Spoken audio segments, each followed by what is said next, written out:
Hello? Hello, Mark. Yes, she's arrived. She's sitting right opposite me. I've arranged for her to see Carl Dolmetsch tomorrow. Yes, you'll see her again the following day, and on Friday if necessary. Well, I can give her a lot of details myself. She'd have to write a book instead of a thesis.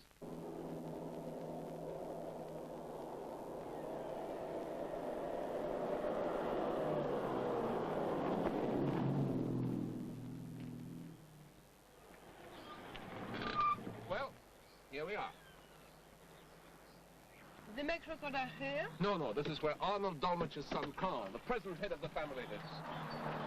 Oh, I thought we were going to meet him at the workshop. No. We're going to meet him at that building over there.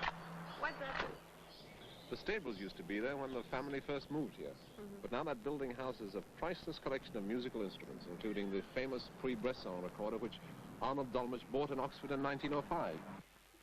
During the first years of this century, my father lived in America. And he used to come and tour England from there.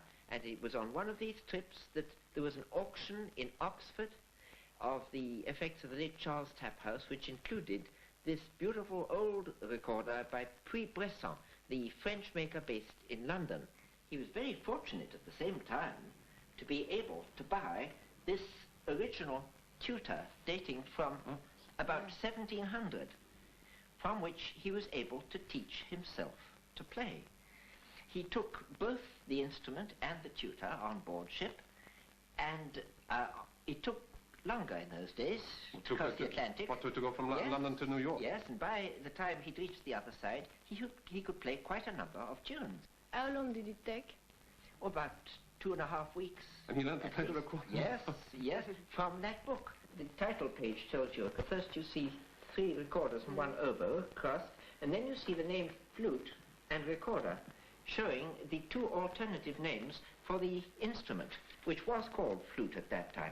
Then here are instructions, and there are the fingerings for all the notes in a chart.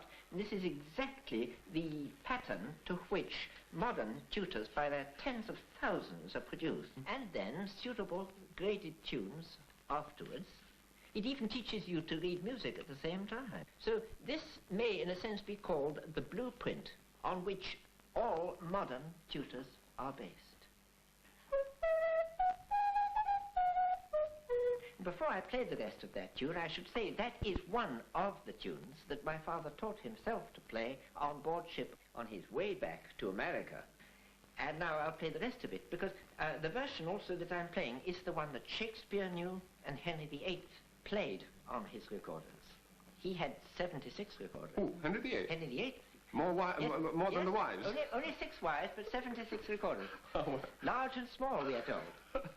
And so some people think he composed this piece, but in fact it's only largely associated with him because he liked it so much.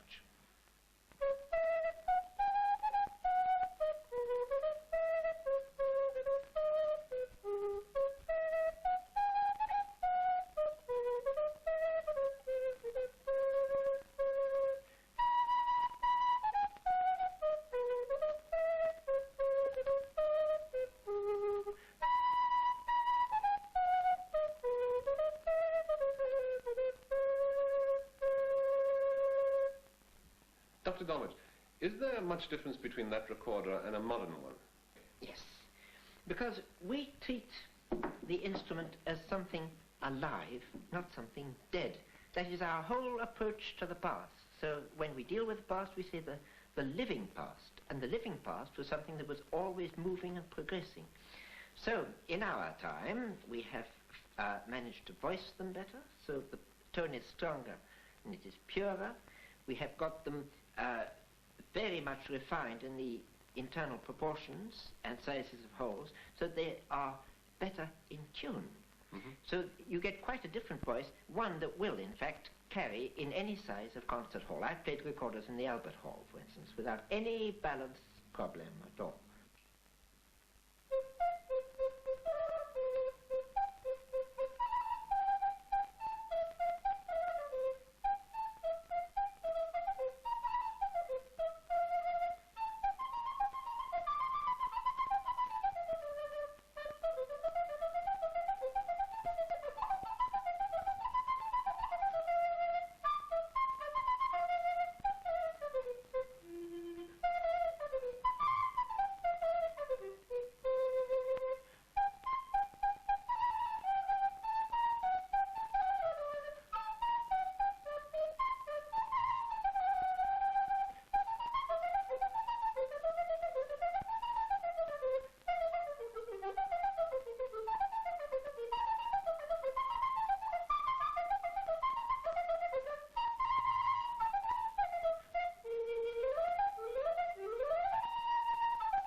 Good afternoon, everybody.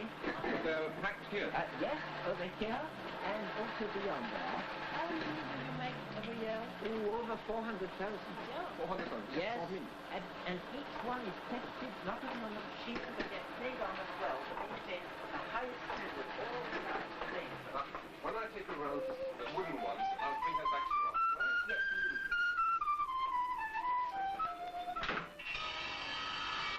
All recorders have a noisy burp. He has to cut the wood in 3 sections. Now, this particular wood is rosewood. They can use other woods, but they prefer to use rosewood.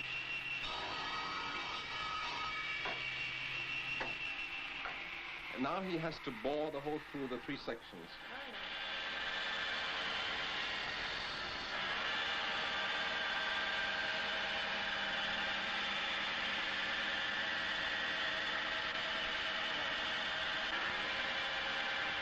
Just to make sure that the holes in the 3 sections are exactly as set out by Dr. Dolmetsch in his drawings.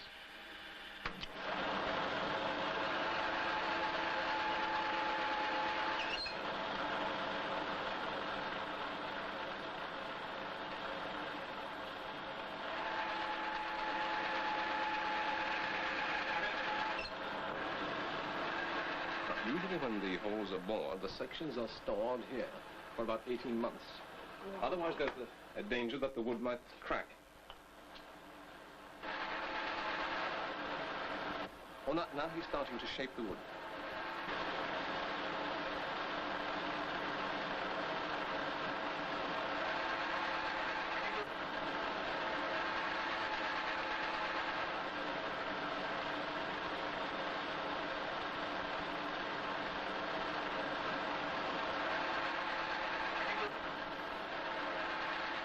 Is it for the descant or the treble encoder?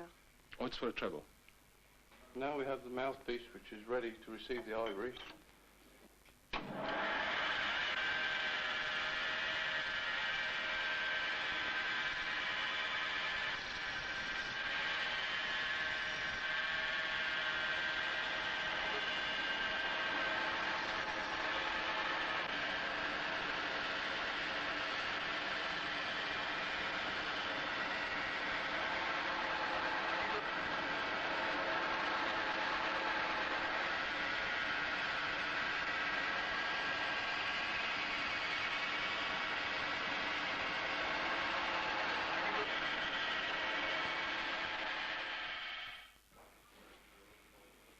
Now the 3 sections are ready for fitting together. The joints are made of cork, the 2 joints.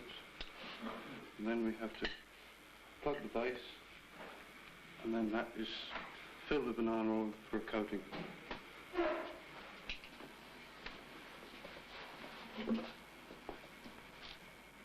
Did you say banana oil?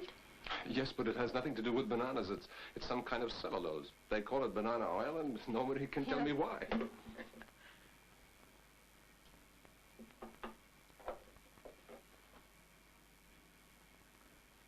The middle and the end section is now ready to have the finger holes drilled. We slip it into the jig, like so. And we drill 1 hole in the front.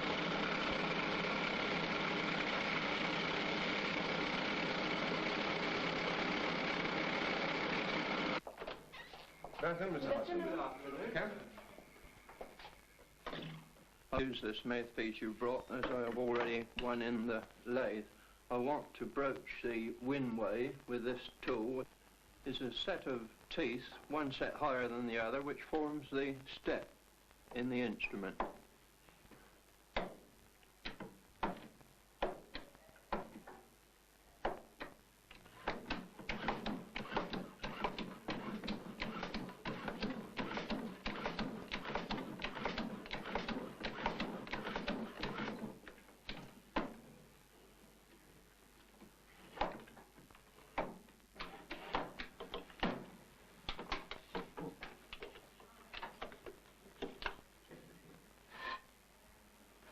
There you are. Now, if you hold it up to the light, you'll see the step in the windway at the window's edge. That's called the fipple.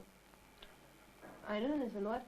The fipple is that thin edge you can see. Fipple. F-I-P-P-L-E. Fipple. Fibble. Yeah. Fibble. Thank you. Fibble. I will now give this to George to cut the windway and window. This mouthpiece you brought along I will cut round on the bandsaw.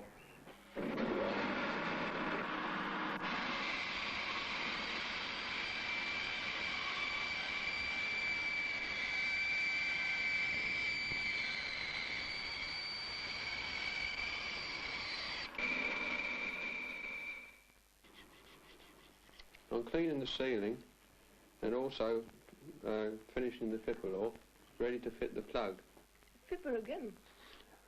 which is this, which goes into like that, and we just ram it home and ready to mark it off for length.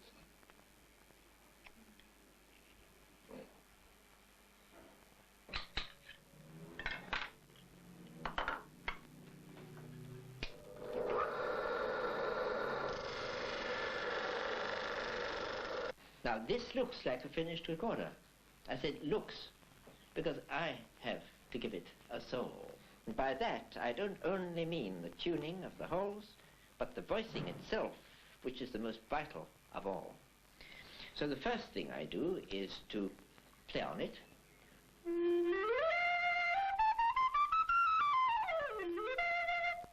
And I must say it's quite a long way towards being what it should be, but there are just the finer points to be given.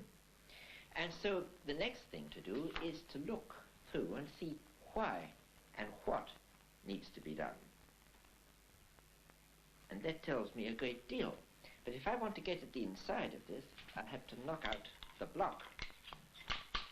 In fact, somebody once asked me to knock their block in, meaning that recorder. Anyway, once I've got inside, I'll know that I want to make this cedar block a little lower, and usually rubbing down is enough, like this. Of course, I'm doing everything in condensed form. I might spend very much longer on a task like this. Then, to make sure that all the surfaces are right and smooth inside, like this, and here files are important. And also, there's quite a lot to be done inside, which you can only do with a knife, and also which you can only see, as a dentist would in your mouth, with a mirror. So, in goes the mirror, and the magnifying glass, and there I can see exactly what is happening, and exactly where I need to remove the wood. And here a very sharp knife is the best friend. Angles matter, smoothness of cut matter a very great deal. Then, you always have to smooth everything. You cause burrs as you work, clean everything up, look again to see that all is clear, return the block, so, make sure that it is quite level, put the mouthpiece on again and try, and you should have an improved tone.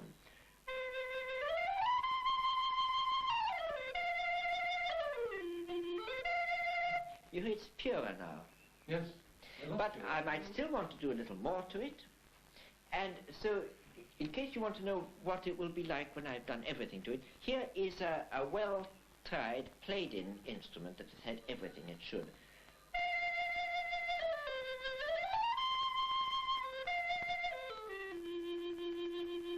Now that was the treble recorder, but let me introduce you to other members of the family. What about this big fellow, the great bass? Here, some of the holes are pretty large, but you have keys to help you.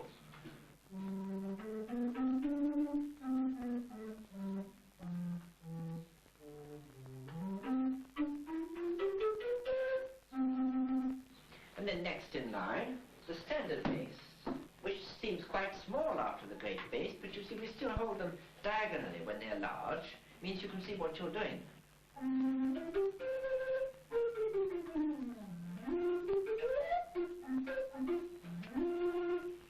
And after that, we get the tenor. And this has a lovely, rich sound.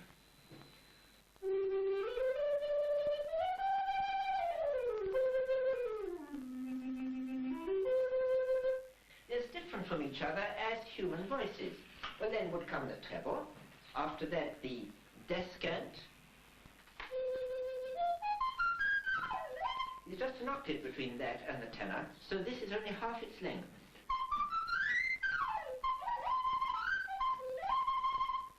The most bird-like of all is the 9-inch long sopranino, which weighs only 2.5 ounces. I must tell you that it was Dr. Dolmetsch who introduced the smallest member of the family, Yes. the sopranino, the little one.